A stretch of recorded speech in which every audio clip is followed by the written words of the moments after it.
Bonjour à toutes et à tous, c'est Bart et je suis ravi de vous accueillir pour ce nouvel épisode du podcast Extraterrien, le podcast qui interviewe des sportifs hors du commun. Le but de ce podcast est de vous partager leurs secrets, leur vie et d'en apprendre beaucoup plus sur eux afin d'en tirer un maximum de conseils. Donc si vous aimez le sport, l'aventure, le développement personnel ou que vous aimez simplement vous inspirer de personnalités remarquables, alors ce podcast est fait pour vous. Juste avant de commencer, j'ai quelques messages à vous faire passer. Si c'est la première fois que vous écoutez le podcast, je vous remercie d'être arrivé jusqu'ici.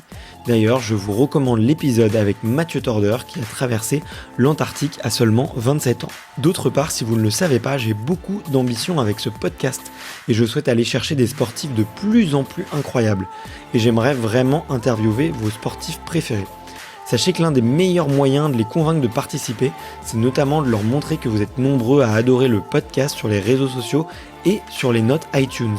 Donc si ce n'est pas encore fait, allez mettre une note sur Apple Podcast ou iTunes, c'est vraiment ce qui m'aide le plus à inciter des sportifs connus à venir témoigner. Si vous écoutez plutôt sur Spotify, vous pouvez très facilement le partager en story sur Instagram, taguez-moi et je vous repartagerai. J'en profite donc pour vous rappeler le nom du compte Instagram, c'est extraterrien.podcast. Suivez-le et vous y retrouverez les coulisses du podcast. C'est aussi un excellent moyen de me faire vos retours et de me suggérer des invités. Enfin, j'ai aussi créé une newsletter que vous pouvez retrouver très facilement dans Google en tapant Extraterrien Newsletter. C'est le premier lien qui remonte. J'y partage des bons plans santé, matériel, préparation mentale, des livres, des documentaires qui m'ont beaucoup inspiré. Allez, je ne vous embête pas plus et je laisse place à mon invité du jour. Salut Nathan. Salut. Écoute, je suis vraiment ravi de te recevoir aujourd'hui. Je me suis passionné par ton univers là ces derniers jours. J'ai préparé un million de questions à te poser parce que je me suis reconnu un petit peu dans la description que tu faisais de ton enfance. Mais avant de commencer, d'attaquer un petit peu dans le vif du sujet, vu qu'on est dans une période un petit peu spéciale qui est la période du confinement, je voulais savoir comment tu allais et si tu étais en sécurité en ce moment. Alors oui, moi je suis super content aussi de faire ça parce que dans cette période de confinement, c'est assez propice finalement à un peu la réflexion et puis on peut discuter de loin quand même. Donc moi je vais bien, j'ai eu le virus il y a 3 semaines, j'ai perdu le goût et l'odorat, c'est en train de revenir tout doucement. D'accord. Voilà, donc mais à part ça, je vais bien. Il y a ma copine qui a eu le virus elle aussi, donc elle en plus elle est enceinte, mais on n'a pas d'inquiétude particulière parce que on va bien. Voilà, on est quand même, on a la chance de vivre dans un village en montagne et où le confinement est plutôt agréable. D'accord, ok. Ah, c'est fou ça. Et toi, t'as été du coup un porteur avec les symptômes déclarés et des grosses fièvres et de la toux. Alors moi j'ai eu comme symptôme un gros coup de mou pendant plusieurs jours et après une perte de goût, mais j'ai même pas capté que c'était ça parce que D'accord. on va dire du pic de la maladie, j'étais en train de traverser le massif de Bédonne en ski de rando et j'ai fait 4200 mètres de dénivelé à la journée, le jour où j'étais le plus mal quoi. Donc comme quoi ça agit vraiment différemment sur toutes les personnes et ça m'a pas empêché de faire quelque chose, mais j'ai quand même senti que j'étais très faible ce jour-là, quoi. Et je l'ai analysé après, en fait, c'est après que dans les infos, ils ont parlé de la perte de goût. Et donc, je n'ai pas été testé, hein, mais c'est 90% sûr que j'ai eu le virus. Donc, ce qui est pas plus mal maintenant parce que je suis immunisé et que normalement, je suis plus Ouais. contagieux. Mais bon, voilà, on a eu quelques petits moments de stress, surtout parce que ma copine est enceinte, mais à part ça, Ouais, bien pas de sûr. problème. Et ça va, elle, tout va bien du coup? Oui, elle, tout va bien. Parce Elle est que passée aussi, du coup, je l'ai forcément contaminée. Elle l'a eu après. Elle est passée par des phases de grosse fatigue, euh, mais pas de température. Ouais. Le plus important, c'était ça. Donc, c'était un jour ça allait, un jour grosse fatigue, tout et tout ça. Et ouais. puis après, un jour ça allait. Et là, elle est sortie de ça. Donc, je pense qu'on est un peu guéris tous les deux. Et voilà. On va voir comment ça se passe pour la suite, mais on est plutôt confiants. D'accord, génial. Bon, juste avant de commencer, t'as dit un petit mot qui m'a interpellé. T'as dit qu'elle était enceinte. Quand est-ce qu'elle terme? Parce que moi, je suis papa depuis 2 semaines et demie là. Ok. Donc, ça m'intéresse. Je suis un peu curieux. Et ben donc le terme c'est le 11 septembre. C'est une date un D'accord. peu, enfin pas anodine on va dire, mais Ouais. oui le terme c'est le 11 septembre et c'est et comme je dis ça me fait, enfin je suis super content. Hein, on voulait depuis un moment et ça me fait comme tous les projets cette année sont remis en question, chamboulés, annulés. Enfin plus rien n'est comme prévu. Ouais. Au moins je suis sûr que celui-là il viendra bien à la date prévue et je le vois grandir tout doucement. Donc, ça fait plaisir. Ok, d'accord. Bon, bah, je suis rassuré parce que là, nous, en fait, mon fils est né le jour du confinement, Ok. donc le 17 mars, et si tu veux, j'ai été confiné dans la maternité, et du coup, bah, c'était très bien parce que j'ai pu être là à 100%, et on était vraiment en paix, quoi. Il y avait personne pour venir nous voir. C'était un climat un peu particulier avec les sages-femmes et le corps médical. Mais là, j'ai une autre copine qui doit accoucher dans très peu de temps, et les hommes sont plus autorisés à rentrer dans la maternité. Donc ça risque, voilà, je m'inquiétais un petit peu pour ça, et je te souhaitais pas que ça soit là dans les semaines à venir, parce que Ouais, non, je non, on est pense que bien pour c'est ça. un moment un peu dur pour Ok, bon Ouais, je bah sais tant que mieux. j'ai d'autres copains aussi pareil, hein, qui peuvent même pas aller voir leur petit alors qu'ils viennent de naître. C'est vrai que c'est assez compliqué. Le pire, c'est quand les deux parents ont le virus, ils peuvent même pas voir leur Ouais. enfant après la naissance. Enfin bref, non, non, nous on n'est pas dans ce cas-là. C'est en septembre, ça sera tout fini. Il arrivera après la tempête. Voilà. Mm. Voilà, ok, c'est ce qu'il faut se dire. Faut voir le bon côté des choses. Bon, écoute, on aura un petit peu digressé pour cette intro de podcast, mais c'est Ouais. ça aussi qui fait la magie des rencontres. Comme je te le disais juste avant qu'on commence, la question traditionnelle sur ce podcast, c'est de savoir quel est ton premier souvenir de sport. Donc moi, mon premier souvenir, on va dire qui m'a marqué, en plus que j'ai un peu revécu par des photos, c'est Ok, les premières sorties en rando avec ma maman. Donc quand on avait, ouais, mon petit frère devait avoir 4 ans, 4 5 ans, ouais 4 ans, et moi 6 ans. Et on a fait un sommet plusieurs fois qui s'appelle le Petit Bargy, qui est au-dessus de la maison. Et donc c'est un souvenir qui est assez ancré parce que euh, il a été remémoré par des photos. Il y a des photos avec des bouquetins, et il y a un endroit dans cette rando avec un trou, un gouffre en fait, sur lequel on passe au-dessus sur un chemin et sur lequel il faut pas tomber. Et en fait, ma mère, ouais. elle nous emmenait là alors qu'on était vraiment tout petits, hein, parce que j'ai encore chez mes parents, il y a encore la chaussure de rando de mon petit frère, et c'est une chaussure de tout petit pied, quoi, une chaussure de bébé quasiment. Ok, Et donc elle nous emmenait, c'est une rando qui fait quand même, ouais, 1000 mètres de dénivelé. Et on avait, enfin c'est un souvenir qui est un peu magnifique parce que dans mon adolescence, j'ai pas forcément, en tout cas le début de mon adolescence, j'ai pas forcément beaucoup pratiqué la montagne, mais je trouvais ça drôle d'être revenu à ce monde de la montagne plus tard, alors que je l'avais ouais. découvert avec ma mère quand j'étais petit. Et quand on était petit, elle nous a un petit peu poussé à y aller. On n'avait pas forcément envie au début. Et puis quand on était ado, on voulait plus y aller, donc elle nous laissait pas y aller. Puis finalement, on y est retourné nous-mêmes plus tard.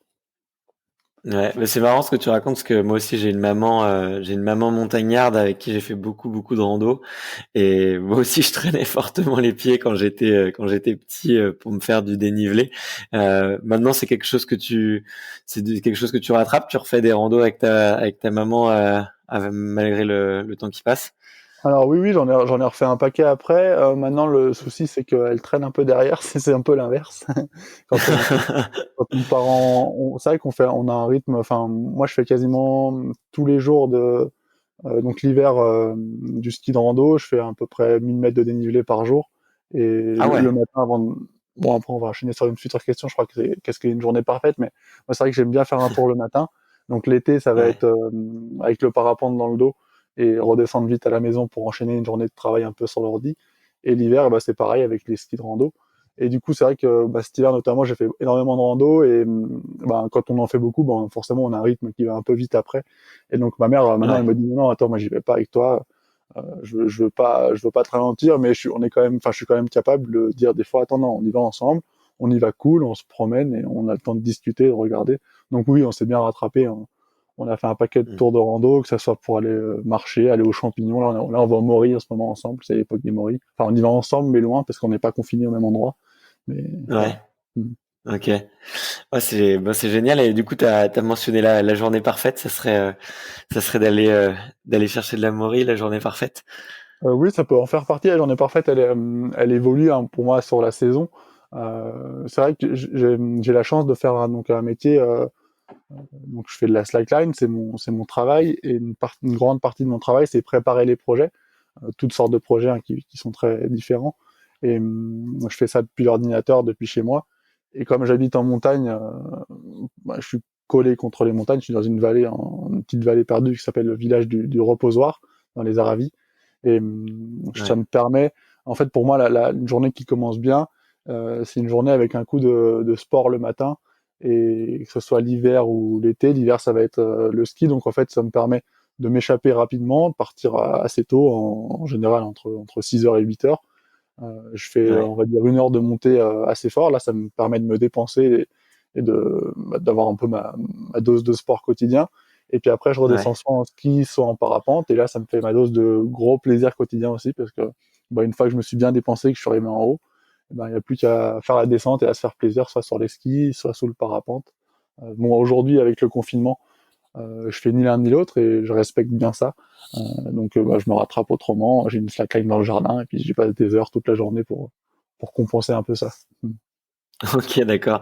C'est marrant comme je vois. Là, j'étais la semaine dernière, j'étais en train d'interviewer Fanny Guibert qui fait de l'escalade et pareil, elle avait construit un petit module dans son jardin et elle y passait des heures pour vaincre un petit peu la tristesse du confinement.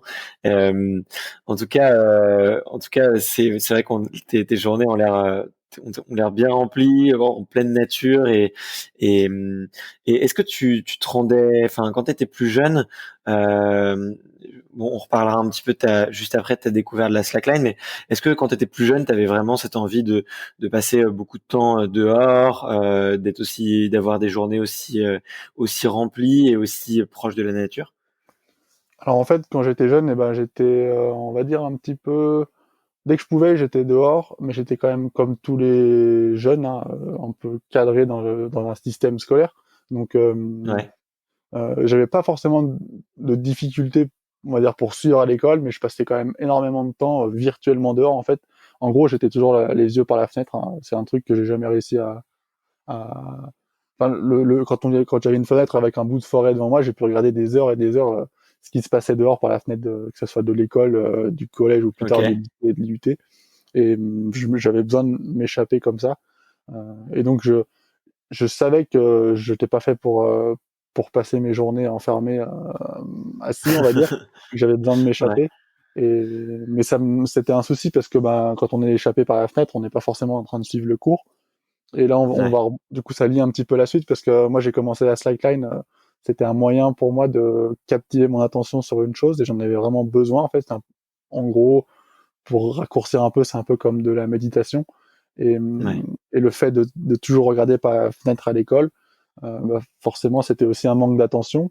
Euh, J'étais pas Mhm. attentif parce que si, maintenant, en l'analysant, si j'avais pu être plus attentif et être plus à fond dans les cours qu'il y avait sur le tableau et qui me passionnaient aussi quelque part à certains moments, euh, bah, je pense que ça aurait pas été plus mal non plus. Donc, c'est vrai que j'ai eu la chance finalement de filer vers un milieu qui me permet d'être toujours dehors et d'avoir vu et de voir des belles choses.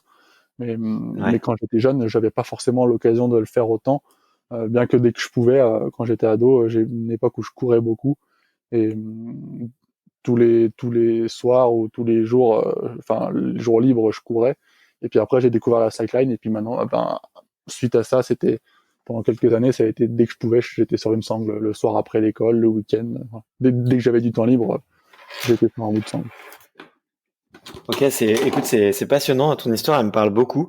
Si je comprends bien, t'étais un garçon un peu rêveur qui essayait de s'évader et qui écoutait pas forcément à l'école. Et tu découvres la slackline et en quelques années, tu deviens, je pense, un des hommes ayant la capacité de concentration la plus élevée au monde. Parce que bon, on va en reparler, mais c'est un énorme effort de concentration. Euh, comment Qu'est-ce qui se passe quand tu découvres du coup ce sport? Est-ce que tu deviens tout de suite accro? Est-ce que tu te forces un peu à pratiquer? Est-ce que tu peux nous raconter un petit peu ces premières années de pratique? Alors la découverte de la slackline pour moi, c'était donc en 2011. Donc à l'époque, j'avais Donc t'as 17 ans. 17 ans, ouais. C'est Ouais. ça, j'étais au lycée à l'époque. Ouais, c'est ça, au lycée. Et donc, c'est un copain qui me montre ça, un copain de mon frère, en fait. Donc, mon frère faisait déjà l'escalade à l'époque. Maintenant, il est bientôt guide de haute montagne. Et donc, ce copain de mon frère me fait découvrir la slackline. J'étais un peu blessé à l'époque. Je sais pas ce que j'avais fait. J'avais mal à la cheville. Et donc, j'avais vu, mais sans. Bon, j'ai dit tiens, c'est sympa ce truc-là. Je connais pas. J'avais pas pu essayer. Et puis pendant l'été, donc en 2011, je m'ennuyais. Et là, j'ai pris une sangle dans le garage chez mes parents, un bout de sangle qu'on utilise pour sangler du bois ou un cliquet de camion. Et j'ai mis ça derrière chez moi. J'ai dit tiens, je vais réessayer ça. Et dès les premiers pas, la première après-midi à essayer, là, je suis tombé complètement dedans. En fait, je suis tombé entre guillemets, enfin, ça m'a plu, quoi. Alors, je l'ai pas analysé au début, je savais pas pourquoi ça me plaisait, mais en tout cas, j'ai réussi à faire quelques pas, puis à faire une petite traversée. Et quand j'ai fait ma petite traversée de 400 mètres, à l'époque, c'était un engin agricole et un bout d'arbre derrière chez mes parents, et ben, j'ai continué à augmenter un peu la longueur, et depuis ce jour-là, ben, enfin, on va dire que j'ai vraiment passé des heures là-dessus. Et donc, Ouais, en y réfléchissant un peu plus tard, et en l'analysant, bah, j'ai compris que que j'avais trouvé enfin quelque chose qui me permettait d'être concentré très fortement sur quelque chose, qui mettait en œuvre en fait tout mon corps en entier. Parce que quand on marche en ouais, fait sur une sangle, c'est quelque chose qui au début est très difficile. Faut vraiment un peu réapprendre à marcher. C'est marcher sur quelque chose de souple qui est mhm, difficile à dompter. Et donc tout le corps est complètement pris là-dedans, et ça apporte des moments en fait où bah, j'étais un peu, on peut dire, en apesanteur, quoi, juste à marcher là-dessus et en pensant à rien d'autre. Et quand j'avais réussi à faire une petite traversée de 10 mètres qui devenait facile, et ben, il fallait que j'augmente un peu la longueur pour que ça redevienne difficile, pour retrouver ce haut niveau de concentration. Et petit à petit, ben, j'ai allongé les longueurs comme ça jusqu'à finalement faire des longueurs que personne n'avait jamais traversées, euh, et à faire des mhm. records en fait. C'est comme ça que je me suis pris à faire des premiers records de distance. Ok, d'accord. Et enfin, moi, je suis assez subjugué par effectivement cette transition un peu. Je me reconnais, je me reconnais pas forcément parce que moi, j'avais pas forcément des troubles. Enfin, si, j'avais clairement des troubles de la concentration, mais qui étaient plus liés à l'hyperactivité. Moi, j'avais énormément de mal à rester plusieurs minutes assis sur une chaise. Même là, tu vois, je te parle, je suis assis derrière mon bureau, mais je sais que quand on va aller raccrocher, je vais aller mettre mes baskets et aller courir. Euh, toi, est-ce que tu penses que c'est le fait que ça mêle à la fois l'équilibre du corps et un équilibre psychologique? Est-ce que tu penses que c'est le combo des deux qui t'a vraiment rendu accro? Ou est-ce que là aujourd'hui, si demain t'allais sur une discipline purement mentale, est-ce que tu t'épanouirais autant dedans, tu penses? Je sais pas si t'as essayé d'ailleurs. Ouais, alors ça, c'est vrai que c'est une bonne question. Moi, enfin, ce que tu décris chez toi, l'hyperactivité, je pense pas que j'y sois sujet, on va dire. Je pense que j'ai un côté un peu hyperactif parce que je fais pas mal de choses, mais je pense que je suis aussi capable de me poser et de pouvoir rien faire pendant une longue période, contrairement, par exemple, à mon frère qui lui est un vrai hyperactif, euh, qui Ouais, qui se fait des journées de fou à emmener des clients en montagne, le soir aller grimper, enfin à faire des trucs jusqu'à l'épuisement total, et qui là, bah, d'ailleurs dans cette période de confinement, a vraiment du mal à gérer ça, même s'il n'arrive pas trop mal. Mais voilà, ouais. c'est et donc moi je pense que je pourrais éventuellement retrouver ça dans des pratiques complètement qui soient juste sur la partie mentale. Euh, un truc tout bête, hein, mais je pense que beaucoup de jeunes l'ont vécu, et sont tous les gens en fait les gamers, quand tu joues à un jeu vidéo qui te Mhm. qui te capte, qui demande un haut niveau d'attention. Moi, à l'époque, je jouais à un jeu qui était un peu connu, ça s'appelle Counter Strike. Là, on tirait sur des terroristes, quoi, un truc un peu Bien bête. sûr. Mais, moi, je pense que je retrouvais un peu les mêmes sensations, en tout cas au niveau cognitif, peut-être au niveau du cerveau, Ouais. qu'en marchant sur une sangle. Mais c'est sûr que derrière, le développement, bah, au niveau du corps, c'est-à-dire, ça apporte rien d'être voûté sur un ordinateur et de dégommer des terroristes.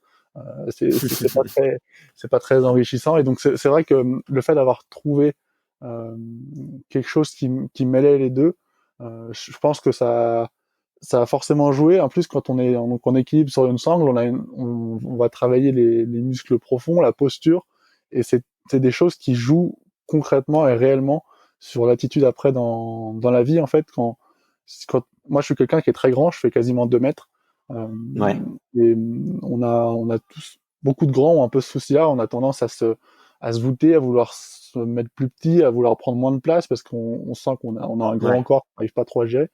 Et le Ouais, puis fait il y a de, peut-être un peu moins de coordination aussi, des fois, chez certaines grandes personnes aussi. oui, c'est ça, voilà, c'est un peu ça. C'est que voilà, le fait d'assumer son corps quand on est très grand et fin, c'est pas forcément évident au début. Et donc là, le Ouais, fait de marcher sur une planche, ça m'a permis aussi d'ouvrir, de m'ouvrir simplement, hein, de me tenir droit, d'assumer en fait qui j'étais. Et, et ça, je pense, c'est quelque chose qui m'a aussi plu. Après, dans ce milieu-là, j'ai trouvé de la reconnaissance. Quand on trouve de la reconnaissance, forcément, on évolue, enfin, on a envie de continuer. Il y a tout un cercle vertueux, en fait, un peu, qui s'est mis en place, mais c'est sûr que les premiers pas sont toujours difficiles. On a enfin, il faut toujours amorcer cette chose-là. Et moi, j'ai eu la chance de l'amorcer par le biais de la passion. Je pense que beaucoup de gens mm, qui vont au bout de ces choses-là et qui trouvent, enfin, qui arrivent vraiment à, parce que quoi qu'on fasse, n'importe quoi hein, dans la vie, il y a un moment où on va être nul parce qu'on découvre et on sait pas faire. Et quand on est bien sûr. passionné, on a la chance de pas avoir à se forcer pour passer ce moment-là. Par exemple, moi, si aujourd'hui je devais commencer quelque chose qui me plaît pas du tout a priori, on va dire, je sais pas, faudrait trouver, je sais pas, comme à la limite apprendre la guitare, par exemple, Ouais. j'adorerais le faire, mais par contre, j'ai aucune passion pour me forcer à faire ça tous les jours. Et il y a des gens qui vont être passionnés par ça Mhm. et qui vont passer par-dessus. Moi, j'ai la chance, avec la slackline, d'avoir été tellement passionné par ça que finalement, c'était pas du tout un effort Ouais. que de devoir réessayer, tomber, réessayer, tomber, faire ça dans la neige par moins 5 degrés. Enfin, voilà, j'ai eu la chance. En fait, c'est vraiment grâce à la passion que je me suis éclaté là-dessus, on va dire. Ok, bah écoute, c'est hyper intéressant ce que tu dis. Notamment, ça me fait penser à un autre épisode que j'ai fait avec Aurélie Muller. Je sais pas si tu vois qui est cette nageuse. Elle a été plusieurs fois championne du monde sur 10 km. Elle nage avec Philippe Lucas, l'entraîneur très connu de natation. Et ce qui lui est arrivé cette année, c'est qu'elle a loupé sa place au JO. Et du coup, au lieu de se présenter sur 10 km, elle s'est présentée sur 1500 mètres. Et finalement, elle explique que donc 10 km, c'est en eau libre, c'est dans des lacs, dans des mers, dans des rivières. Et 1500 mètres, c'est en bassin. Donc elle dit que c'est à deux disciplines qui ont rien à voir. Et en fait, on a parlé de ça, en fait, le fait de devenir débutant, et notamment quand tu as été championne du monde dans une discipline, devenir débutant, à quel point c'était difficile pour elle. Donc, je vois tout à fait de quoi tu parles, et je vois tout à fait un peu le plaisir un peu innocent de l'enfant qui a envie de progresser et qui se rend même pas compte en fait finalement qu'il est pas très bon au début parce que ça lui plaît. Moi, je voulais juste te poser, revenir peut-être un tout petit peu sur la slackline en général. Tu t'as dit que tu avais commencé en 2011. C'est quoi à ce moment-là, c'est quoi le panorama de la slackline? Parce que tu fais, bon, qu'on se le dise, tu as énormément démocratisé la slackline en France. Tu as été pas mal médiatisé. Moi, j'ai vu, j'habite juste à côté du Bois de Vincennes à Paris, et j'ai vu il y a 4 5 ans le nombre de lignes poussées un peu partout. Mais en 2011, quel était un peu le paysage mondial? Est-ce qu'il y avait des gens qui pratiquaient ça sérieusement? Est-ce que c'était déjà un peu médiatisé? Est-ce qu'il y avait d'autres sportifs qui t'inspiraient déjà à l'époque? Alors en fait, en 2011, la slackline c'était hyper confidentiel. C'était le début de l'ouverture. En fait, la slackline ça a été inventé dans les années Ok, 80 par des grimpeurs au Yosemite. Donc en fait, ça vient ouais, du milieu de l'escalade. Et c'est resté dans le milieu de l'escalade jusqu'en 2010, on va dire. C'est les grimpeurs qui faisaient ça à la base, les jours de mauvais temps ou alors au pied des voies. Même on voit des vidéos de Patrick Edlinger qui marchait sur une corde. C'est ça en fait. C'est les gars qui avaient besoin d'entraîner leur proprioception, donc c'est la conscience du corps dans l'espace. Les grimpeurs, c'est ouais, hyper important pour eux la façon dont ils se positionnent. Et ouais, le fait de marcher en équipe sur une chaîne, une sangle ou tout ce qu'ils trouvaient, ça leur permettait aussi de travailler complètement différemment leur corps parce que bah, ils étaient plus dans la force, dans les bras, ils travaillaient que avec leurs jambes et dans des moments un peu d'apaisement. Et de l'ingé, il en parle bien de cette pratique-là. Donc c'est resté dans ce milieu-là jusqu'en 2010. ok, À partir de 2005-2010, ça s'est un peu développé aux États-Unis. Il y a un gars qui s'appelle Andy Lewis, euh, qui est un peu le papa de la slackline actuelle, qui a un peu une tête brûlée, qui fait beaucoup de base jump maintenant, ok, qui a lancé un peu le truc et c'est revenu un peu en Europe. Et moi, je suis arrivé à ce moment-là euh, où Andy Lewis était venu faire une démonstration à un stallon qui s'appelle l'ISPO à Munich.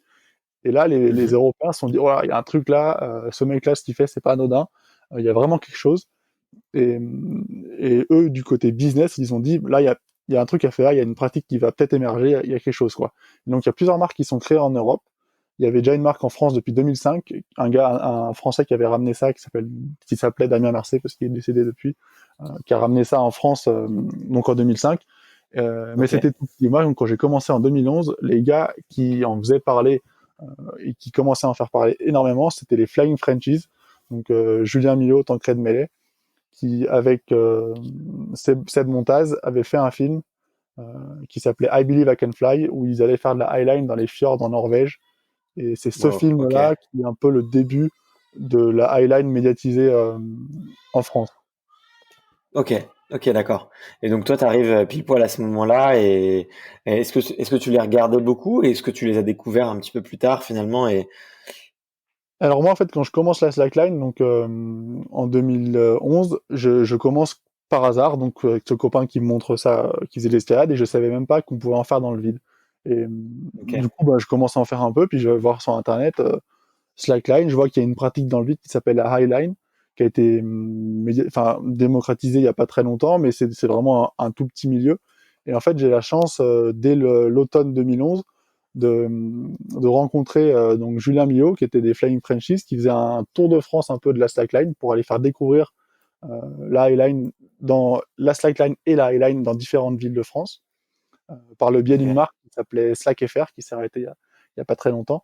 Et donc là, je rencontre, j'ai la chance en fait après 4 mois de pratique à fond, de tomber directement sur le mec qui est le meilleur en France, qui a amené ça, qui a fait enfin, qui pour moi à l'époque, Julien maintenant c'est un super copain, mais à l'époque c'était le gars que je voyais en vidéo sur YouTube, qui avait fait le film I Believe I Can Fly, qui avait un super discours. Et voilà, c'était un peu à l'époque, c'était un peu un gars que j'idolâtrais un peu. Et j'ai la chance de ok, le rencontrer, de pouvoir faire ma première highline avec lui, enfin pas vraiment avec lui parce il s'est blessé en fait, en gros, on était à Grenoble. Moi, je vais transiter indirectement sur mon premier souvenir de highline. Euh, il y avait un rassemblement donc à Grenoble. On a pu essayer donc le ouais, samedi, le premier jour au ras du sol. Et même à l'époque, ils avaient installé une ligne de 250 mètres de long. C'était le record du monde, je crois, si ça avait été traversé. En tout cas, c'était une ok, très longue ligne dans le parc de l'île d'Amour à Grenoble. Et le ouais, lendemain, on allait au Rocher des Trois Pucelles. C'est un rocher, c'est au sud de Grenoble, vers Saint-Nizier, là où il y a une rampe de saut à ski qui était là pour les JO à l'époque d'Albertville. Et je mhm, fais ma première highline entre deux aiguilles avec donc tout un groupe de motivés là qui était composé à l'époque il y avait Théo Sanson, Xavier Calol, des gars qui étaient les premiers eyeliners de France en fait, hein, et ouais. là j'ai la chance d'essayer pour la première fois dans le vide et, et c'est mon plus mauvais souvenir de C'est vrai? Tu ouais peux nous le c'est raconter? donc ouais c'était je me disais bon bah voilà ce que je fais au ras du sol depuis 4 mois, je suis à fond là-dedans, j'ai enfin la chance de pouvoir essayer dans le vide, je suis avec les seuls mecs qui font ça en France à l'époque. C'est Tu te mets un enfin, peu la pression là. j'ai la pression, mais en même temps, je me dis, j'ai trop de la chance d'être là. Et là, je me retrouve Ouais, sur ces aiguilles, sur donc les pics des Trois Pucelles, ça fait des barres rocheuses assez fines en calcaire, et une ligne qui est très courte, hein, qui doit faire 8 mètres de long. Et j'essaie de me lever dessus, et j'ai pas la bonne technique, en fait, hein, pour me lever comme il faut. Et du coup, j'arrive même pas à me lever parce que je sais vraiment pas gérer le départ assis. Je me retrouve en dessous, je prends une grosse chute dans le vide et je me retrouve pendu à ma corde qui me retient à la highline. Et là, ça tourne dans tous les sens. Je vois tout le vide, je vois Grenoble, les rochers. Enfin, c'est vraiment un souvenir assez marquant parce que c'est mon premier leash fall. Donc, leash fall, ça veut dire une chute dans la sécurité quand on est dans le vide en highline. Et je me dis, oh là, c'est pas pour moi ce truc-là. Euh, vraiment, ça fait flipper, mais je réessaye quand même une deuxième fois. Et là, pareil, je me remets la même. Donc, au bout de 2 fois, je me dis de toute façon, là, je sais pas faire, je sais pas me lever. Ça me fait peur. C'est pas ce que je recherche. Moi, j'aime bien passer des moments zen sur le fil et être concentré, mais j'aime pas me faire peur. Et là, à ce moment-là, je me dis, bon, bah, le soir, en rentrant, je me dis, c'était sympa, mais je crois que je suis vraiment pas fait pour le vide. Ça me fait peur, j'arriverai jamais à dompter ça. Et puis voilà, c'est comme ça. Et puis je referai sûrement jamais. Enfin, c'était vraiment ce que j'avais dans la tête à ce moment-là. Ouais, un petit peu, peut-être un petit peu vexé aussi, et un peu, un peu déçu, ouais, par ta performance. Et du coup, comment est-ce que tu as été amené à en refaire? Est-ce que le lendemain tu t'es levé et tu t'es dit, attends, j'ai déprimé hier, il est hors de question que je reste sur un échec. Ça a été quoi ton processus psychologique pour revenir à la discipline? Bah, du coup, à ce moment-là, pour moi, c'était vraiment deux choses différentes. La slackline au ras du sol et la highline. Quand on commence Ouais. la slack au ras du sol, on croit vraiment que se marcher dans le vide, ça va être simple, ça va être tranquille. Et en fait, c'est Bah vraiment ouais. rien à voir. On n'a pas de repère visuel. Au-delà du fait d'avoir peur du vide, comme on n'a rien sous les pieds, on se repère vraiment différemment. Et bah, pour le cerveau, en fait, c'est vraiment quelque chose à réapprendre complètement. Et donc le lendemain, bah, je me dis, je retourne à l'école, hein, et je me dis, bon, bah, ouais, j'y crois pas trop. Enfin, bon, la slack c'est bien, mais dans le vide, c'est pas mon truc. Et puis Ok. finalement, en étant tellement passionné, en faisant tous les soirs encore, parce que ça m'empêchait pas de continuer à en faire au ras du sol, et Ouais. ben tout doucement, j'ai commencé à avoir des. Je me suis déjà entraîné à me lever comme il faut dans le vide, en fait, enfin, à me lever, à faire un départ assis, parce que j'avais pas appris à faire de la bonne manière au début, à faire un départ en fait où on est dans le contrôle complet pour se lever sereinement et, et pouvoir le faire dans le vide. Donc ça, je m'entraîne quand même pour ça. Et tout doucement, en étant très très bon au ras du sol, parce que à ce moment-là aussi, j'avais acheté une sangle beaucoup plus grande qui faisait 150 mètres de long et qui me permettait d'aller m'entraîner sur beaucoup plus long. Ok, d'accord. Et donc, Ouais. comme j'ai ce matos-là, j'en fais tellement, je deviens très vite très très fort au ras du sol. Et je reviens après dans le vide les fois suivantes avec un énorme bagage technique en étant vraiment sûr de moi, quoi. En fait, en gros, j'ai gagné une énorme confiance en moi. Et du coup, eh ben, j'arrive petit à petit à dompter le vide et à, et à passer par-dessus cette peur qui me paralysait complètement. Et pour ça, donc, j'utilise plusieurs techniques. La première et la plus importante qui m'a vraiment aidé le plus, ça a été de me mettre de la musique dans les oreilles, en fait. Et le fait d'avoir Ok. des écouteurs avec une musique, ça me met dans une bulle, en fait, ça m'isole de tout ce qui est autour, du vide, de mes peurs, en fait. Et quand on est dans le vide, en fait, il y a une atmosphère du vide, en fait. C'est pas que visuel, il y a un son, il y a vraiment quelque chose, quoi. On sent qu'on est tout seul sur un petit bout de fil. Et le fait de se mettre de la musique dans les oreilles, ça crée une bulle et en plus, ça met un élan de motivation. Je compare un peu souvent ça avec, par exemple, il pleut dehors, on aimerait bien aller courir, mais il fait vraiment un temps pourri. Et là, on se met la musique dans les oreilles, on a une super musique qui nous plaît, et paf, on va courir, et on est sous la pluie, mais on est heureux parce qu'on est dans notre bulle. Et ben, c'est un peu pareil. Dans le vide, là, je me mets ma musique, et en fait, ça me coupe tout le reste, et du coup, je peux essayer plein de fois et retomber, mais je m'en fous parce que je suis ultra motivé. Et c'est ça qui m'a vraiment permis de réussir à faire mes premiers pas dans le vide et puis ensuite mes premières traversées. Ok. Et par curiosité, t'écoutais quoi du coup durant ces premiers essais? Alors à cette époque-là, faut que je me souvienne un peu de mes playlists à l'époque, mais c'était, il y avait un petit peu de tout. J'ai des souvenirs comme ça avec du Manu Chao, avec du Métronomie là, de la pop Ok. de l'époque, avec.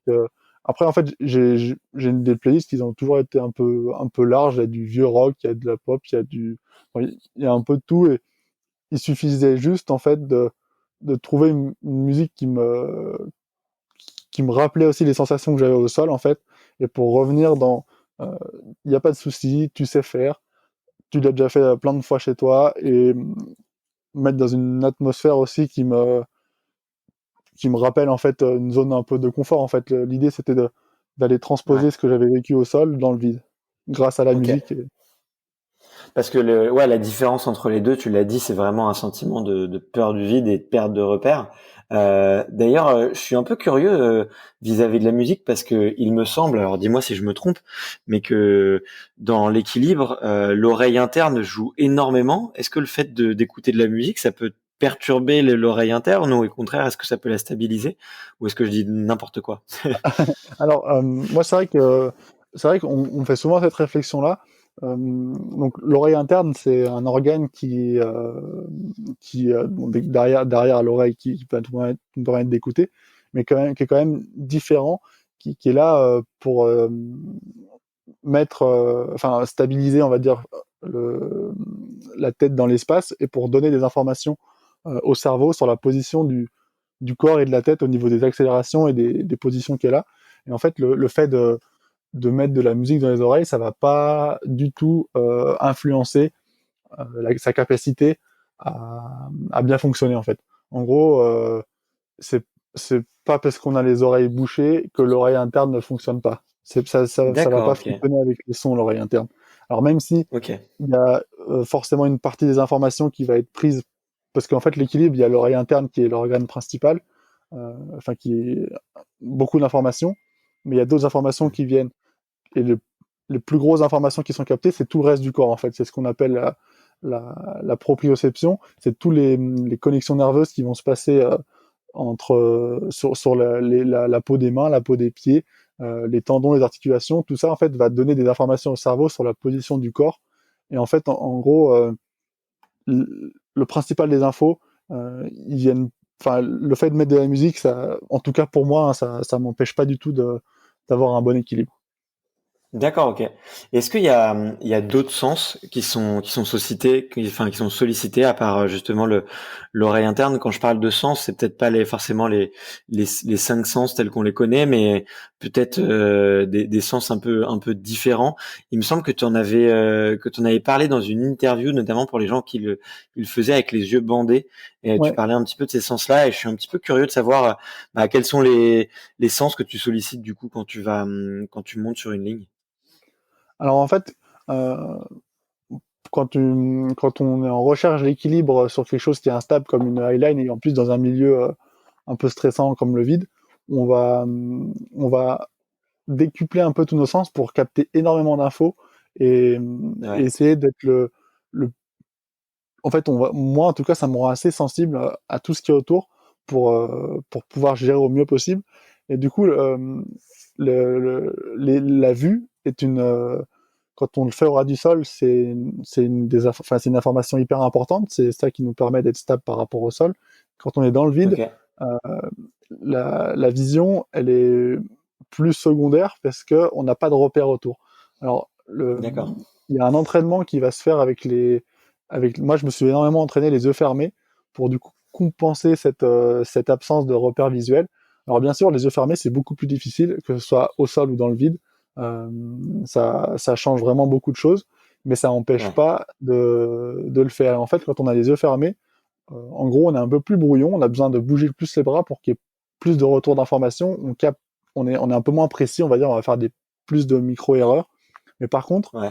le fait de fermer les yeux, et ben du coup, on va voyager complètement différemment et se concentrer beaucoup plus sur les autres sens euh, et sur ce qui se passe en fait à l'intérieur. Parce que quand on voit plus, quand on voit plus rien, mais qu'on est en plein vide, et ben on a quand même tous les sons qui sont autour et on a tout ce qui se passe aussi à l'intérieur du corps. On va être beaucoup plus concentré sur les appuis au niveau des pieds, sur les sensations sur toutes les articulations, les épaules, les genoux. En fait, quand Ouais, tu fermes une source d'information qui est la vue et du coup tu décuples toutes les autres sources d'informations qui peuvent être plus musculaires, nerveuses, tendineuses et tout ce qui peut toucher un petit peu à vraiment ce que tu ressens à l'intérieur, quoi, si je voilà, comprends bien. c'est exactement ça. Et en fait, toutes ces infos-là, quand on a les yeux ouverts, c'est pas qu'on les ressent pas, mais c'est elles sont moins conscientes en fait. Ouais, Quand on va fermer les yeux, et ben l'attention, parce que l'attention c'est quelque chose qui se fait sur les autres, enfin plutôt sur l'extérieur, mais on va recentrer l'attention sur ses propres sensations.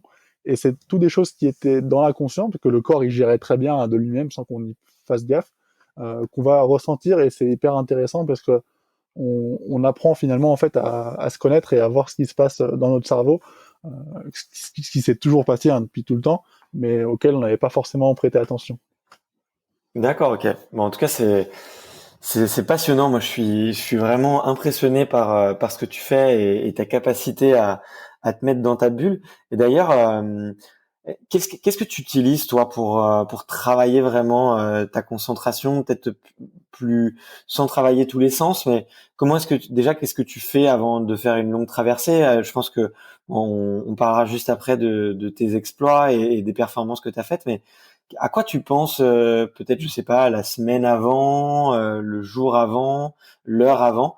Comment est-ce que tu prépares justement une longue traversée de Highline? Alors en fait, moi, à la base, au tout début, j'avais aucune technique de préparation, aucune habitude. J'essayais de m'éloigner le plus possible de toutes ces habitudes. À une époque même où j'écoutais beaucoup de musique sur les traversées, je me suis obligé à le faire sans, pour pas être dépendant de ça. D'accord? Et donc en fait, alors il y a deux choses que je vais un peu bien différencier. Moi, j'ai aucune avant de monter sur une ligne, je me prépare, enfin, je veux dire, je m'appelle un petit peu, mais je me calme quelques secondes, mais je peux vraiment enchaîner directement et c'est vraiment sur la ligne que je vais me concentrer et rentrer dans la traversée. Par contre, il y a quelque chose que j'utilise depuis quelques années maintenant grâce à un conseil que m'avait donné ma mère, c'est la visualisation. J'arrive jamais à le sortir d'un D'accord? coup, ce mot. Et donc, je, ça, c'est quelque chose que j'utilise pour la highline et pour tout, en fait, pour toutes les choses que j'ai envie un peu de réaliser. Euh, c'est par exemple, avant une traversée stressante, pour prendre un exemple, par exemple, la traversée sur la Tour Eiffel à Paris en 2017 pour le Téléthon, eh ben, je savais que c'était un moment qui allait être très difficile, très stressant.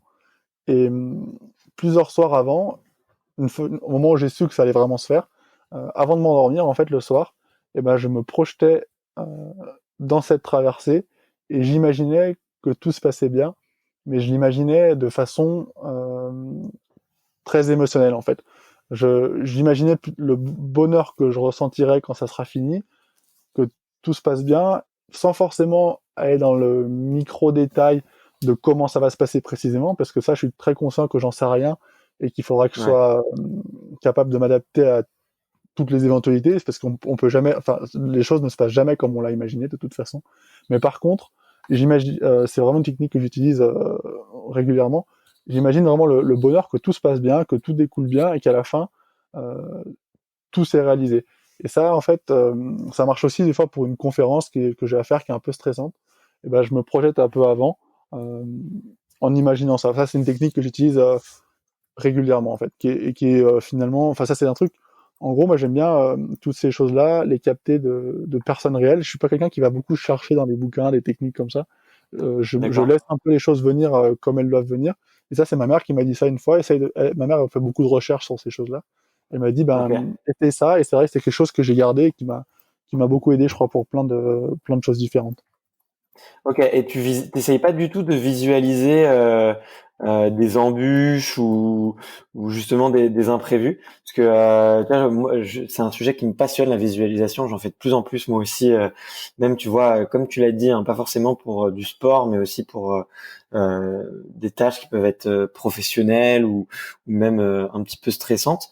Et une des choses justement que j'avais vues, c'était aussi de faire de la visualisation où tout se passe pas exactement comme prévu, tu vois, et par exemple, en plein milieu de ta visualisation, bah, tu vas imaginer une grosse embûche, ou tu vois, ou un gros imprévu. Par exemple, je sais pas, toi, t'es en train de traverser la Tour Eiffel et là, il y a un hélicoptère qui passe, t'étais pas au courant, ça fait énormément de bruit. T'essayes pas du tout d'anticiper ce genre de choses qui pourraient troubler ta concentration, Alors ou en tu fait, fais vraiment. Ouais, Vas-y. je suis assez d'accord avec ce que tu dis parce que c'est vrai que dans la partie, c'est pour ça que je dis je visualise pas. En fait, il faut faire la différence entre visualiser et idéaliser. Et, euh, Ouais. et du coup, comme ces options, en fait, je pense que ça, je le fais un petit peu inconsciemment, mais je pense que je peux pas non plus imaginer toutes les, parce qu'en fait, il y a quelque chose d'assez négatif à aller imaginer tous les scénarios négatifs qu'il pourrait avoir, mais c'est sûr quand je reste conscient du fait que les choses ne vont pas se. En fait, c'est pas parce que je vais pas forcément, je pense, l'imaginer ce mauvais exemple, même si ça pourrait être un moyen de s'y préparer, que ce soit pour un hélico ou pour autre chose, n'importe quelle situation. Mais je pense que moi, je me concentre vraiment sur l'essentiel et sur le. En fait, ces séances de visualisation que je fais, elles sont quand même relativement simples. C'est pas quelque chose que je vais pousser à l'extrême. C'est quelque chose que je fais de manière un peu juste avant de m'endormir, dans le moment où je suis un peu zen. et je reste vraiment sur du positif en fait, et j'y vais pas du tout chercher à, à aller penser à tout ce qui pourrait mal se passer, parce que je me dis aussi qu'en pensant à tout ce qui pourrait mal se passer, c'est peut-être comme ça qu'ils vont arriver. En fait, même si je suis conscient Ouais. même si je prépare tout pour pas que ça arrive, ces choses négatives, et que je serais peut-être capable de m'y adapter au moment où elles arriveront, c'est pas quelque chose que je D'accord. vais mettre dans les choses éventuelles.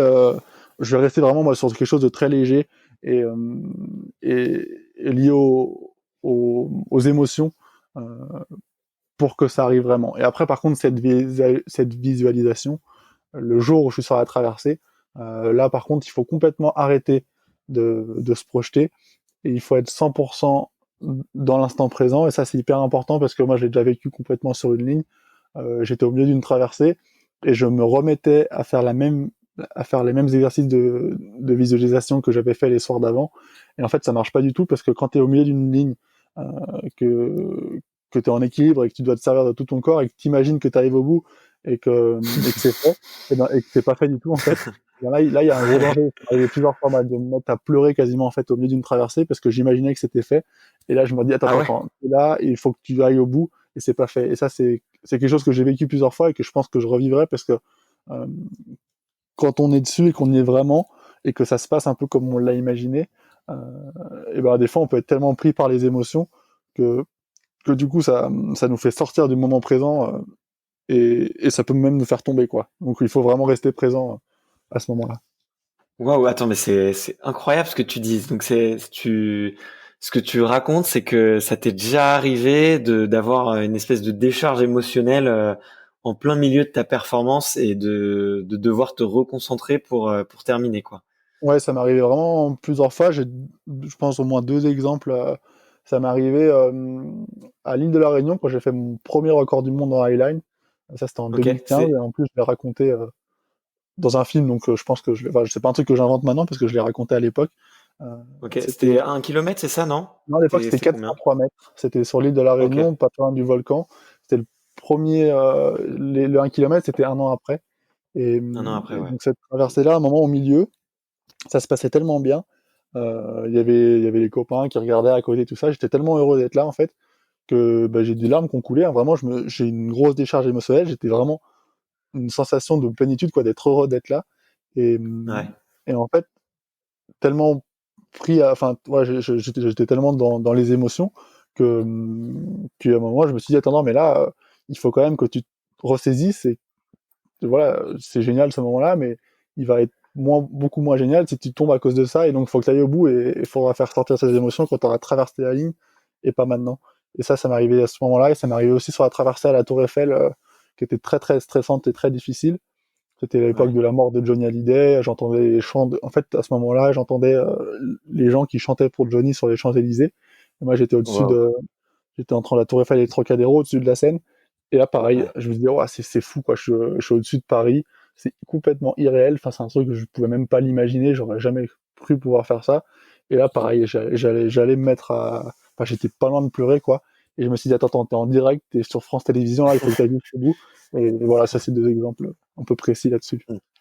ouais, c'était pour le Téléthon, il me semble. T'avais dit d'ailleurs après coup que c'était sûrement une des traversées les plus dures à préparer parce que t'es en direct, on te dit de partir à une heure précise, t'as qu'un seul essai. Tu peux nous raconter un petit peu les conditions de cette traversée-là parce que je pense que beaucoup de Français l'ont vu et je pense que ça peut les intéresser d'avoir un petit peu les coulisses et ce qu'on n'a pas forcément vu à la télé et on n'était pas forcément dans ta tête non plus quoi. Alors oui, c'est vrai que cette traversée, c'était, je pense que c'est la plus emblématique que j'ai pu faire. Ça restera, enfin, faire une traversée sur la Tour Eiffel, c'est complètement irréel, hein. Moi, Ouais, j'avais jamais même, enfin, j'avais déjà osé l'imaginer, mais j'avais jamais, enfin, c'est même plus qu'un rêve, quoi. ouais, C'est le fait d'avoir la chance de faire ça. Ouais, c'était assez dingue. Et donc, comment ça s'est passé? Bon, après, je vais pas faire toute l'histoire parce que sinon, moi, t'as peut-être déjà remarqué que je vais vite m'éparpiller. En tout cas, ah mais vas-y, j'adore, je me régale. donc cette traversée, donc c'était en 2017. L'émission donc du Téléthon a été intéressée par un exploit sur un fil au départ de la Tour Eiffel. il trouvait l'idée hyper belle. C'était un record du monde urbain. Bon, moi, les records du monde urbain, pas urbain, c'est vrai que c'est un truc qui me dépasse un petit peu, mais c'est un peu de la Ouais. communication. En tout cas, c'était une très très belle ligne et ça leur a plu. Et donc, on s'est lancé dans ce projet-là, donc qui était de mettre une highline entre la Tour Eiffel et le Trocadéro. Ça faisait 700, je dis pas de bêtises, 670 mètres de long. Donc la ligne, elle partait de la Tour Eiffel pour aller jusqu'à une grue qui était entre les deux bâtiments du Trocadéro. Et ce projet-là, il s'est monté assez, on va dire, il a commencé à se concrétiser 6 mois avant, mais c'est des projets qui sont hyper complexes à monter pour des raisons administratives, hein, parce que il faut énormément de personnes d'accord pour faire ça. Ça va commencer au début simplement par la mairie de Paris, par la Tour Eiffel, le Trocadéro, et une fois que tous ces gens-là sont OK, il faut réussir à convaincre la préfecture. Ouais. Il y a vraiment énormément de choses, il faut être hyper carré, et donc c'est un projet qui, on va dire 3 mois avant, il y a eu énormément de rebondissements. C'était on le fait, ça va le faire, on le fait pas, c'est complètement mort, il n'y a pas de moyen que ça le fasse, parce que il y a des gens qui veulent pas. En fait, il y a des tonnes d'autorisations à demander à plein de gens, et si une seule personne dit non, et ben tout le projet tombe à l'eau. Et C'est un domino, ouais, effet domino. Si t'as une personne qui tombe, c'est fini, quoi. ouais, c'est ça. Il faut que tous les feux soient ouverts. S'il y a un feu qui est au rouge, ça marche pas. Et donc, moi, je compare souvent ces projets-là, les projets en ville et les projets en montagne. C'est pareil Ouais. aussi pour le dernier projet que j'ai fait récemment à la Défense. En fait, quand on est en montagne, on va faire une grosse expédition, ça va être difficile, il va falloir amener beaucoup de moyens, on a des pierres qui peuvent nous tomber dessus, on a toute une aventure qui est collective avec plein de copains, et à la fin on met la ligne, il y a une traversée qui se fait. Et ben là, en ville, cette aventure, elle commence bien avant avec toute la, toute la partie autorisation, et une fois qu'on est sur place le jour J, il y a la veille ou l'avant-veille, on nous a dit c'est mort parce que finalement ça le fait pas. Parce que par exemple Johnny Hallyday vient de mourir, et que tout le barriérage qui était prévu par la préfecture au niveau du secteur où on était sur la Tour Eiffel est tout décalé pour partir sur les Champs-Élysées, pour pas qu'il y ait d'incidents par rapport aux manifestations de la mort de Johnny. Tout est remis en question tout le temps. Et le jour où on installe cette highline, donc on le fait de nuit, enfin on commence à le faire le jeudi de jour, et la partie vraiment installation, elle se fait de nuit. Et donc là, après une énorme, entre guillemets, bataille administrative, beaucoup de temps passé là-dessus, on arrive finalement dans le concret de l'installation. Et donc ce qui est important sur ces traversées, ce qui est hyper important et qu'on voit pas assez souvent, parce que les choses sont faites comme ça, les médias sont faits comme ça, et les gens demandent comme ça, souvent on voit une seule personne qui traverse une ligne, qui fait un projet, et en fait derrière c'est jamais une seule personne, euh, c'est Ouais. toujours une équipe, un collectif et plein de compétences différentes pour arriver à ce truc-là. Et donc sur cette traversée, le collectif, l'équipe, c'est l'équipe SDD Slackline, c'est une bande de copains avec qui j'ai fait toutes mes traversées un peu emblématiques Ok. de quelques années. Donc c'est des gars qui sont aussi pratiquants euh, de la highline, et le souci, la difficulté, qui est difficile à gérer pour moi et pour eux, c'est que sur cette traversée, il va y avoir une seule personne qui va être mise en avant, il va y avoir un seul mec qui va faire la traversée, alors que dans l'équipe qu'on est, il y en a 5 Ouais, vous ou bossez au moins tous. 4 Ouais. qui sont capables de le faire, en fait, cette traversée, Ah ouais? de la réaliser concrètement. Euh, Ok. et dans les 4, pourquoi moi je suis choisi? Ben, il y a plusieurs raisons. Parce que moi je suis connu depuis longtemps, que j'ai fait plein de records d'affilée, euh, donc que j'ai été pas mal médiatisé, parce que je gère pas mal la pression liée à ça, aux médias. Enfin, il y a plein de choses qui font que c'est moi qui suis choisi pour le faire, parce que je suis beaucoup impliqué dans le projet, que j'ai fait les préparations et tout ça. Mais du coup, c'est quelque chose qui s'est pas forcément vu, mais qui est très dur à gérer, parce que là, bon, on dit bon bah les copains, on va faire une grosse install, et puis finalement, bah, c'est Nathan qui va traverser, et c'est Ouais. lui qu'on va interviewer, et lui et vous allez bosser pendant une nuit pour installer tout ça. Et donc ça, c'est une partie qui est assez dure, parce que il faut il faut faire un beau projet, un gros projet comme on a l'habitude de faire, et sauf que à la fin, il y en a qu'un qui traverse. Et ça, voilà, ça faisait partie des choses un peu dans les coulisses qui sont dures à gérer, c'est très très bien géré, parce que les gars ils ont été super, et au moment où je traverse et je réussis à aller de l'autre côté, on se retrouve tous ensemble en bas et on se fait un énorme câlin. Donc en fait, c'est vraiment une aventure collective de A à Z. Et au moment, moi, un de mes souvenirs les plus forts, vraiment, hein, de toutes mes traversées, c'est le moment où je pose le dernier pied de cette traversée entre la Tour Eiffel et Trocadéro, où j'arrive de l'autre côté, où j'ai un gars qui est là pour gérer la sécu, qui est un copain avec qui on a monté tout le projet, et que je vois ses yeux qui Ouais. me regardent et qui pleurent, et moi je pleure aussi. Vraiment, là, c'est le truc, c'est l'aboutissement. Et en fait, quand je pose ce dernier pas, c'est je peux me remémorer il y a tout ce qui remonte en fait, c'est les mois de préparation, les rebondissements, les galères la nuit pour installer, pour couper la route en plein milieu de Paris, tout ce qui aurait pu faire que ça s'arrête et que ça marche jamais.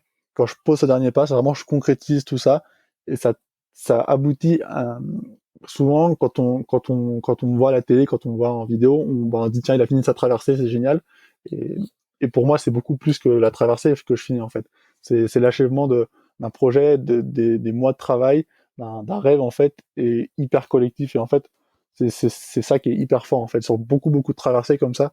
Euh, aller au bout, c'est pas aller au bout juste d'une traversée entre deux bâtiments de Paris, c'est aller au bout d'une énorme aventure collective et, et que je partage avec beaucoup de gens. Et du coup, c'est vraiment ça qui, qui moi, me plaît sur ces projets-là. D'accord, ok, ouais.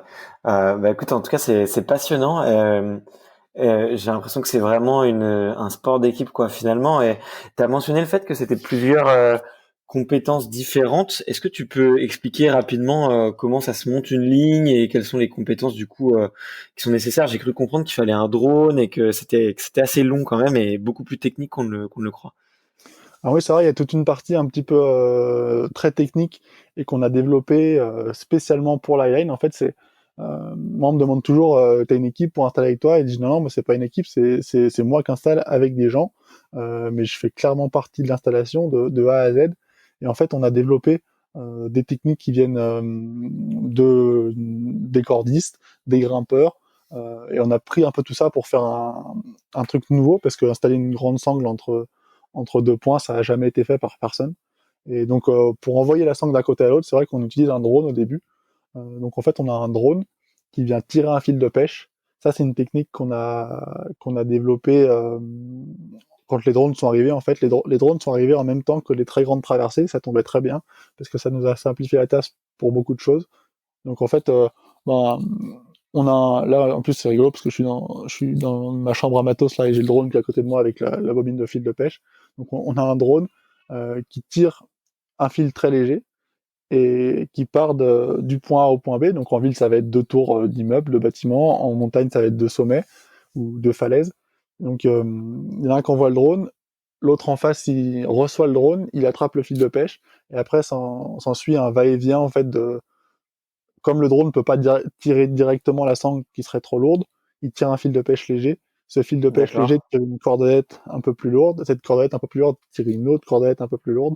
Et à la fin, on envoie la sangle. Et donc, le drone nous permet vraiment d'aller très vite, de connecter le point A au point B, sans passer des heures à être en dessous dans la ville ou en dessous dans les montagnes.